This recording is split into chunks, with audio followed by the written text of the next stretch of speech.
आज खट्टा मीठा कद्दू बनाया था। बनाते बनाते एक चीज़ ने इसका टेस्ट ही चेंज कर दिया। सबसे पहले कढ़ाई में तेल गरम करा, फिर इसमें जीरा, थोड़ी सी मेथी, लाल मिर्च और थोड़ा सा हींग डाला है।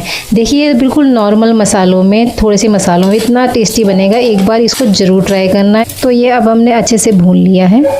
अब कद्दू डालने के बाद हमें इसे 2-3 मिनट तक तेज़ आंच पर भूनते रहना है और मैं इसको 2-3 मिनट तक अच्छे से भून लूँगी तेज़ आंच पर।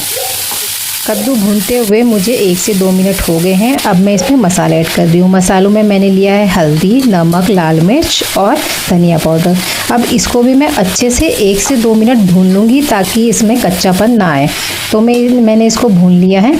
अब मैं इसमें ऐड करूँगी पानी मैंने आधा कटोरी लिया है। पानी मैंने ऐड कर दिया। अब मैं इसको ढककर 8 से 10 मिनट तक पका लूँगी। 8 से 10 मिनट हो चुके हैं। अब मैं इसको चेक कर रही हूँ। ये देखिए हमारे कद्दू बिल्कुल रेडी है, बट इसमें अभी पानी है तो मैं इसको थोड़ा और पकाऊंगी।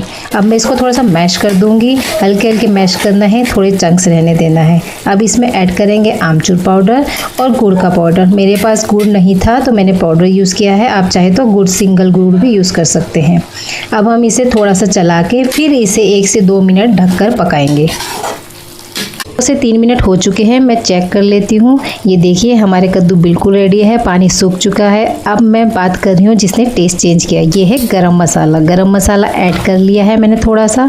इसको चलाऊंगी और 1-2 मिनट तक मैं इसको ऐसे ही पकने दूंगी।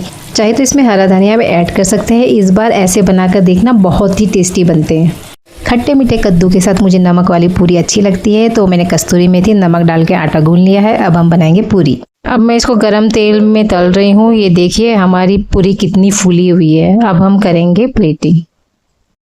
एक बार कद्दू भी चेक कर लेते हैं। देखिए कितना टेम्पटिंग लग रहा है। तो आज जो मैंने घर में बनाया है वो है पूरी और खट्टी मीठी कद्दू की सब्जी। ये रेडी है और मुझसे तो बर्दाश्त नहीं हो रहा। मैं तो ले रही हूँ एक बाइट। और ये फर्स्ट बाइट आप सभी के लिए। और इसको एक बार ज़रूर ट्राई करना और मुझे बताना कमेंट्स में कि आपको ये कैसा लगा और आप अपने घर में कैसे बनाते हैं इसको। मैं हूँ शालिनी। आज के लिए बस इतना ही। मेरे घर की रोज़ की रेसिपीज़ देखने के लिए चैनल को सब्सक्राइब ज़रूर करें।